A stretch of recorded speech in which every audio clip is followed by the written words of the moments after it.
This is Mag's put off gardening for life now.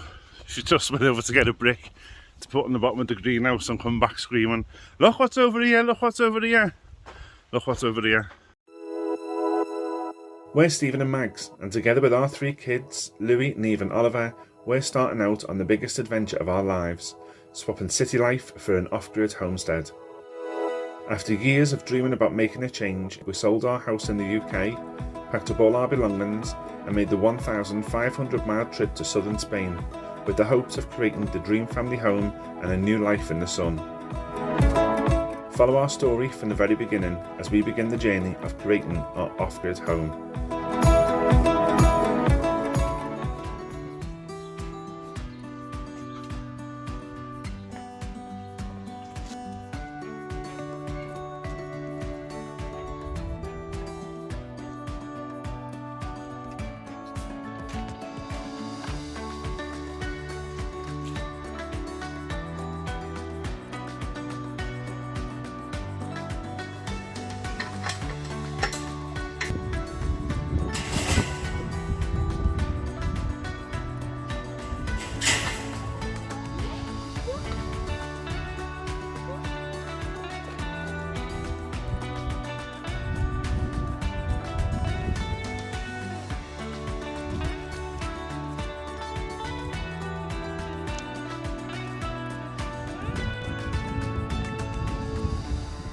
Buenos dias. So we're back just feeding the chickens, and then we've got loads of jobs to start getting on with this week. We finally got our greenhouse delivered, so we're going to get on putting that up, and weather permitting we're going to rotivate the fields again to try and get some of our little plant starts in that we got the other week. So fingers crossed for the weather, and we'll crack on. So like Max said, we've got a greenhouse to set up, and this is it's a plastic greenhouse with metal pole frame structure thing. Again, a temporary measure until we move, and then hopefully we'll be able to get some nice fandangle greenhouse in the new place. But for now it's great. What we've been using is a set of shelves covered in plastic, which has worked, and it's worked really good. It was Max's idea to cover the shelves in plastic, and we've had most of the seeds starting there. But we need somewhere that we can warm some of the seed trays up, and we can't in this shelving unit. So we're going to set this up. We've also bought heat mats, which we're going to then be able to put underneath the seed trays to try and warm them up a little bit. And that'll give us a better start on some of the plants that need more heat than others. So first job of the day, getting this up, getting in a location where it's not going to blow away with the strong wind we've got, and get all the seeds put in. Someone's got his hand.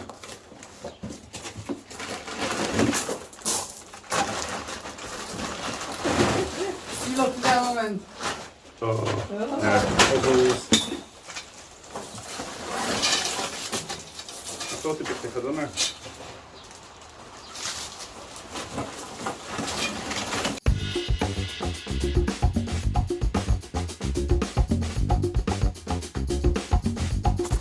The worst part about all this is we're going to start setting this up, getting it together, and Max is going to pick Holly up from school. And you'd be left solo, is what you're trying to say? Yeah, trying to work this out.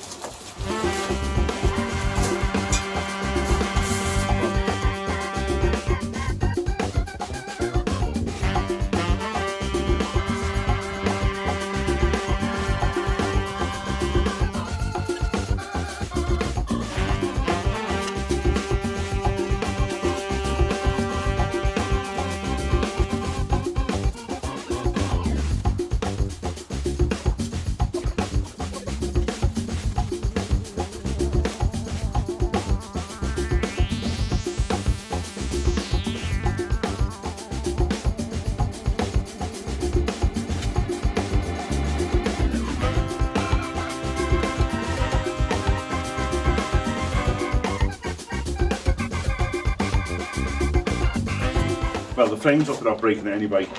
I'm going to try and put the cover on so it's ready for Mags when she comes back. And one of the things I wanted to say was the reason why Mags always has to go and do the school runs is because I can't drive. I can drive, I've got a driving licence, but in Spain after Brexit, people who hold a British driving licence are only permitted to drive 6 months after they've gained residency, so become resident in Spain. And my 6 months expired in September. So since September, I've not been able to drive. When we first arrived in Spain, we were told by our Hester, person who deals with all legal paperwork, etc., that there would be a deal coming where we could just exchange our British licences for a Spanish licence and then be able to drive. And that was supposed to happen last April, and then it got put off till May, and then it got put off till June, and then it got put off till July, and so on and so on. And we kept getting promised by the Minister and by Hester's and stuff that we've seen online that it was coming and it will be in a couple of months, and it's still not here. So we're now nearly a year on since the first date when it was supposed to be able to be exchanged, and it's not been done. So because we kept getting told it was coming, we didn't go through the process of going through Spanish driving lessons and taking a theory test and all the rest of it, and basically relearning to drive and taking a new test and getting a new licence. One, because it has a knock-on effect on your insurance as well. You then classed as a new driver, not someone who's been driving for over 20 years, which puts your insurance premiums up. You have to have a learner thing on your car for a whole year after you've passed. And plus the expense of the two of us going through driving lessons, theory tests, practical driving tests, and then you have to have a medical as well before you can get your licence. So for that reason, we chose to just wait because we thought it would only be another month or another 6 weeks, and it just didn't come. So at the minute, Max is the only one of us that can drive, so she does all the driving everywhere we go. But yeah, so that's why she goes off to get the kids all the time, and you've seen it in previous videos where Max has to go out. It's not that I'm kicking out and saying you go and do the school run all the time, it's that I can't drive legally, and don't drive it legally either. Right, I'm going to crack on with doing this though, so that by the time she does get back, the greenhouse should be done and all in one piece.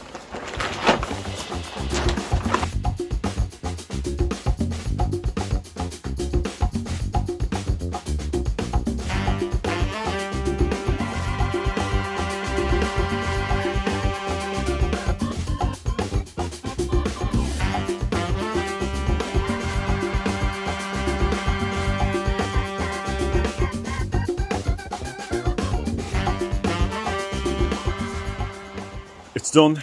Max is back. What do you reckon? I think you've done a good job, really. Yeah. The roof's on at least. Whether it blows away in the wind, that's not Steve's fault. Yeah, and that's our dilemma now. It's up, and we've tried about 5 or 6 different positions for it, looking around where we could put it. One would either be, sorry for the wobbly camera, but one would either be outside of the garage carport thing just there. So we see it when we come in. You're not going to forget about the seeds, and you'll remember to water them. The other option would be if we were to put it up where we made a little garden the other day.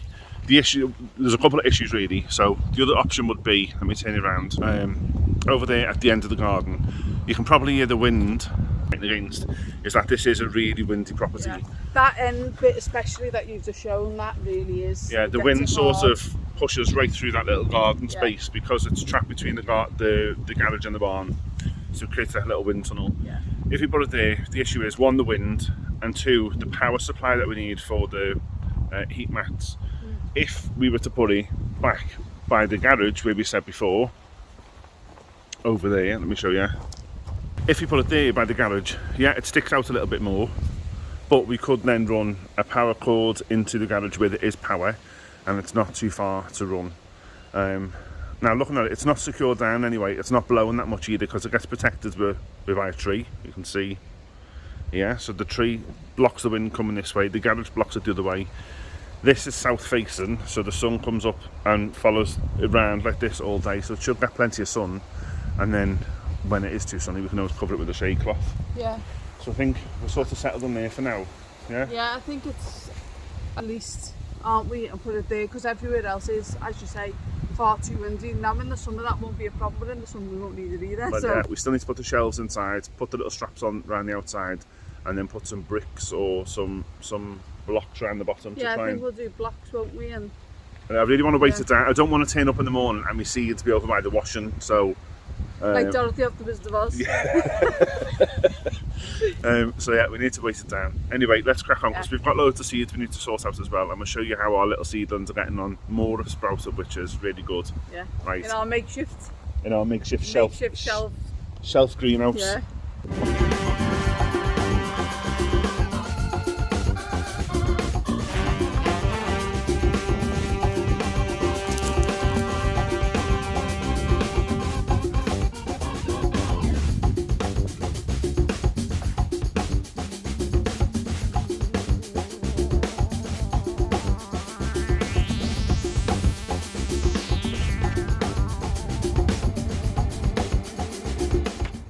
This is Mag's put off gardening for life now.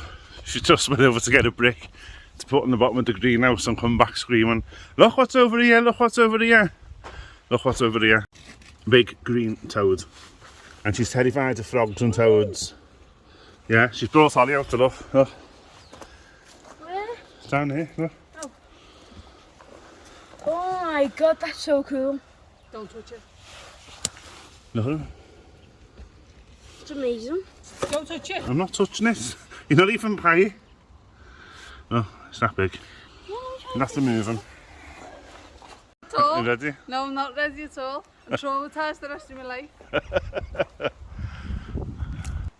Back to putting the greenhouse up.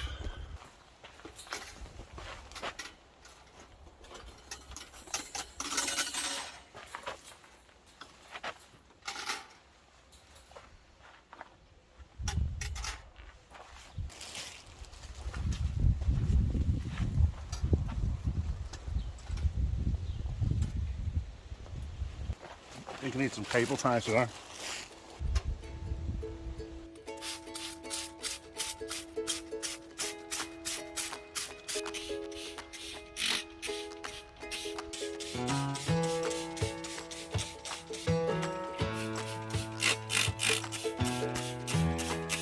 What do you think, Steve?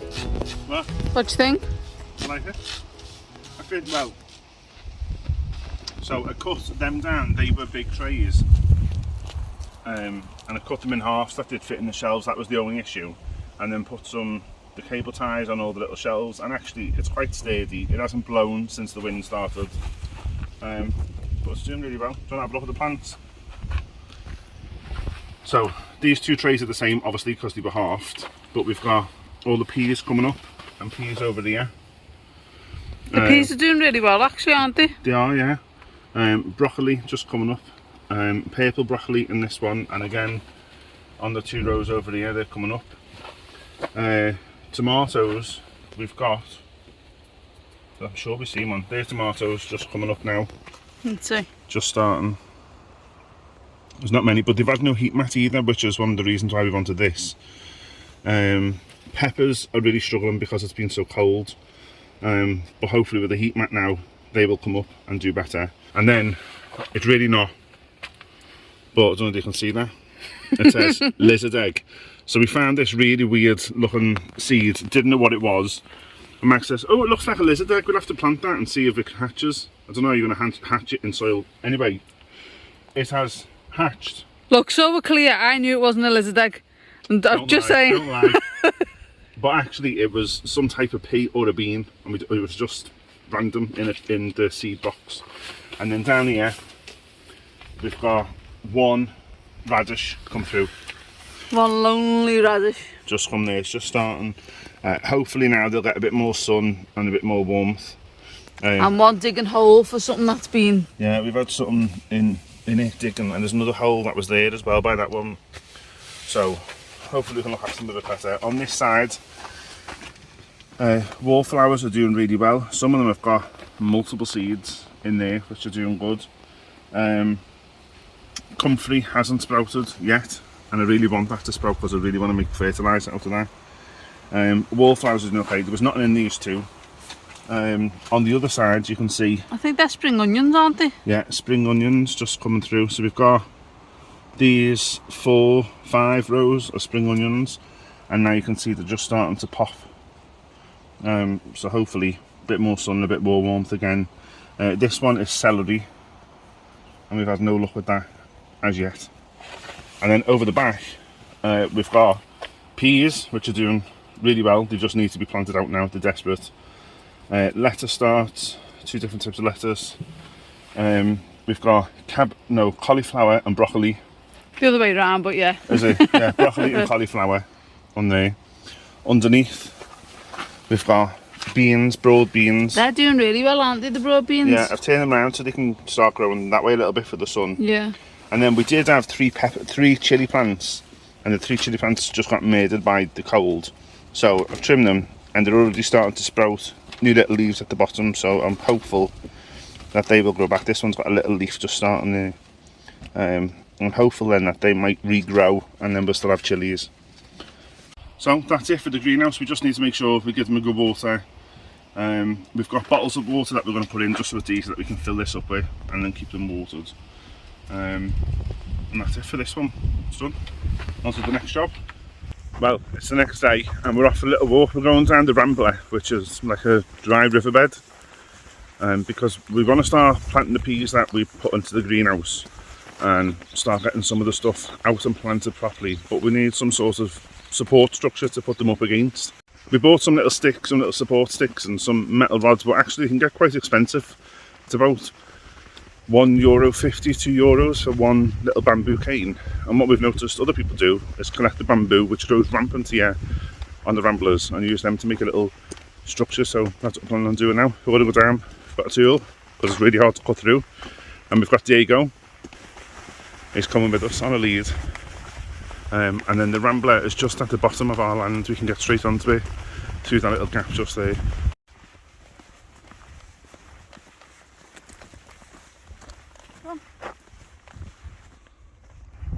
So this is the Rambler. It's pretty much a dry riverbed, or what used to be riverbeds.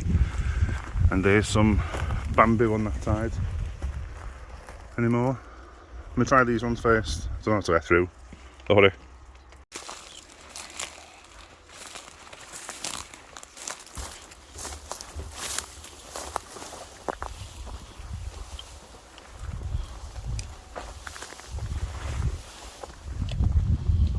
It's easier to get to, isn't it? Yeah.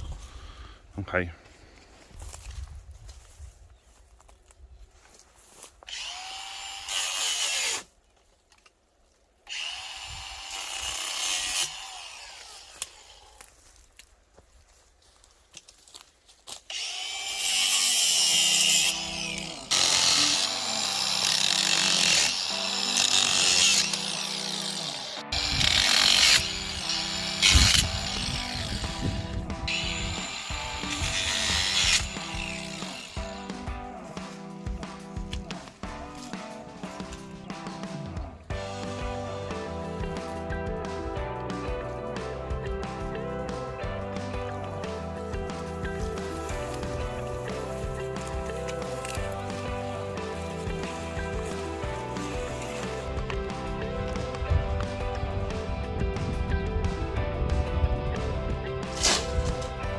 Quite a good haul that, wasn't it? Yeah, not bad.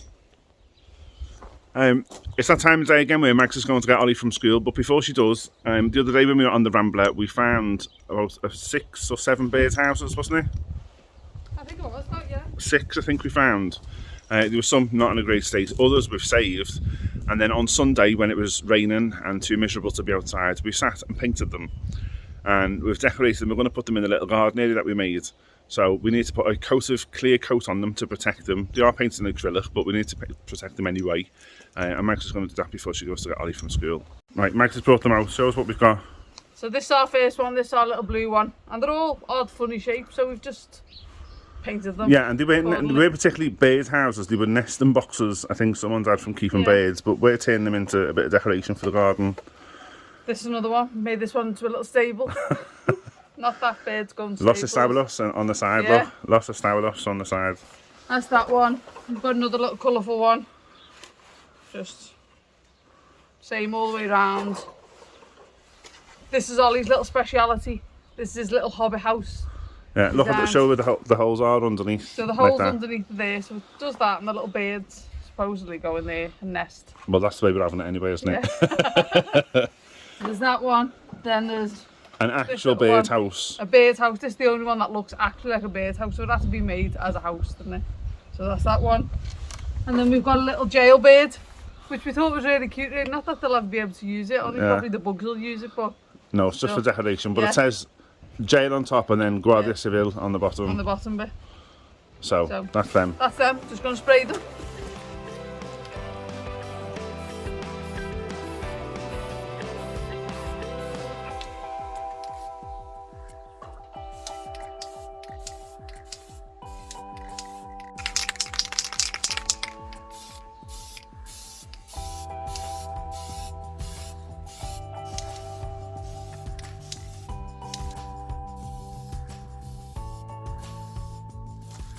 So as you can see, a little change of plan. Steve's going to get the strimmer down and cut down some of the bushes that we need to cut down, because we were going to rotivate the field, but the farmers couldn't on his tractor, not rotivating, he's on his tractor a bit close to the field where we were going to be. So we're going to change the plan, get some of the pomegranate trees down and have another little fire at the weekend. So Steve's going to carry on doing that while I go and get Ollie and then see where we get up to. Yeah? Yeah, hold up and follow me then.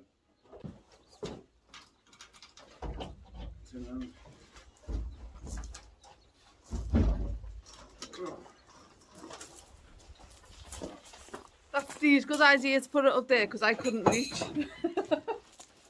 Protect it from the vandals. These are the pomegranates we're going to be seeing too. As you can see, they've just been left for years to grow when nobody's attended to them.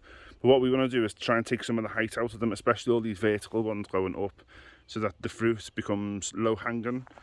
We can get to it easily. So there's 4 in total. This one's swamped by a palm tree, so we'll have to look at that.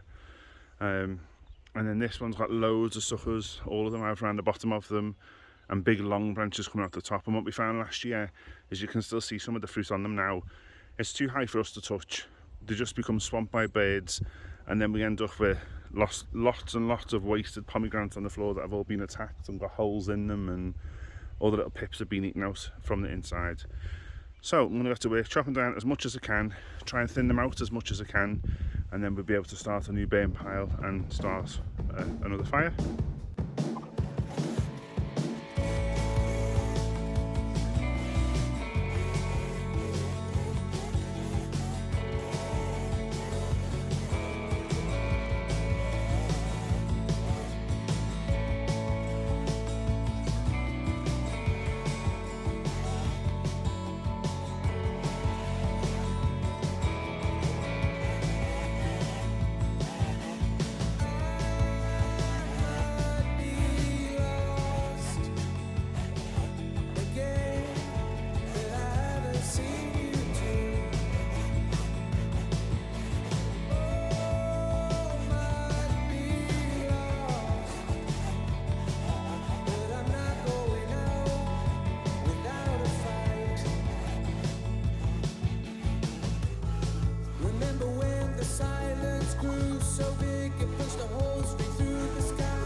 I'm going to stop there for a minute until I pick some of the branches up.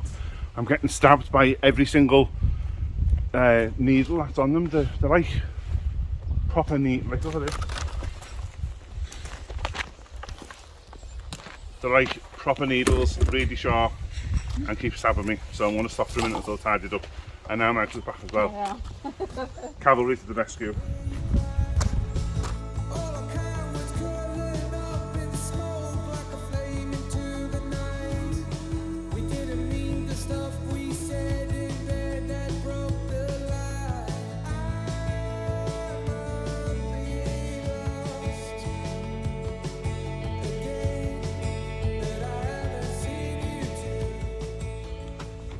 That's one tree done. Well, I know it looks dead, it's not. We've took all the dead branches off, loads of them are dry and just snapped it easy. That's pretty much what's left, what's good. And you can see originally where it was split in two like that. So we tried to keep the branches on both sides and take out all the suckers that were all through this middle part. I feel like a weather reporter trying to do it back to front. All the suckers that were out through the middle part. Now I need to move on to this one. You can see the difference with all the vertical ones coming up. It just makes the fruit too hard to reach. It doesn't have any air inside, and especially I am like a weather reporter on this part here. You can see how thick all the branches are, just so intertwined. They're growing into each other, some of them. So some of the branches are like growing into the bark of the branch next to it, which obviously isn't good. There's a lot of lichen on it, or lichen, however you say it. Lichen, I think it is. There's loads of that all over it. So Max has been really good. She's like a proper trooper, carrying all them spiky branches over for us. And we started the pile. Couldn't have you getting injured, could I? I know, yeah. It's a liability. Yeah, my liability. But we've got one pile which is probably as big as me, and now we're having to start another pile because there's so many, and that was only one tree, and we've got 4 of them to do. So I think we're going to try this next one and see how we get on with this. The last one's not as big, but I don't know whether we'll have room where we're going to burn for now, so I think we'll have to burn them and then come back and take the last one. But we're definitely going to do this next one, try and get the place cleaned up a little bit.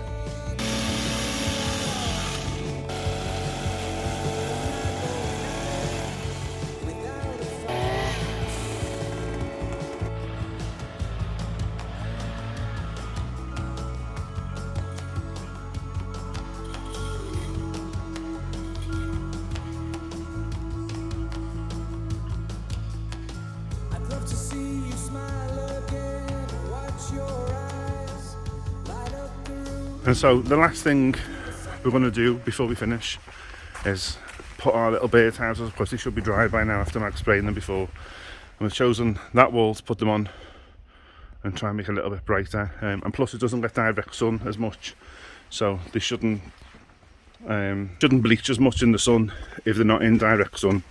So when I'm going to let me drill a few screws and get to work on putting them up.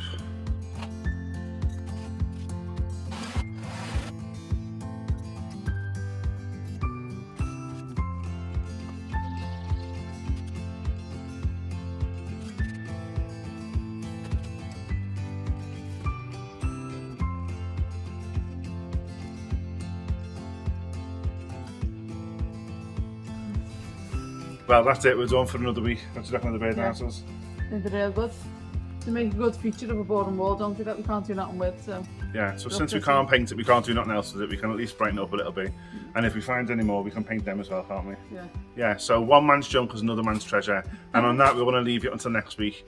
If you haven't already, please consider subscribing. Press the subscribe button down below. And don't forget to press the little notification bell so that you know when we release a new video. We normally do videos every Friday around 6 o'clock. So if you're looking out for us, you'll see us on YouTube. Other than that, have a great week and we'll see you next time. Hasta luego. Hasta luego.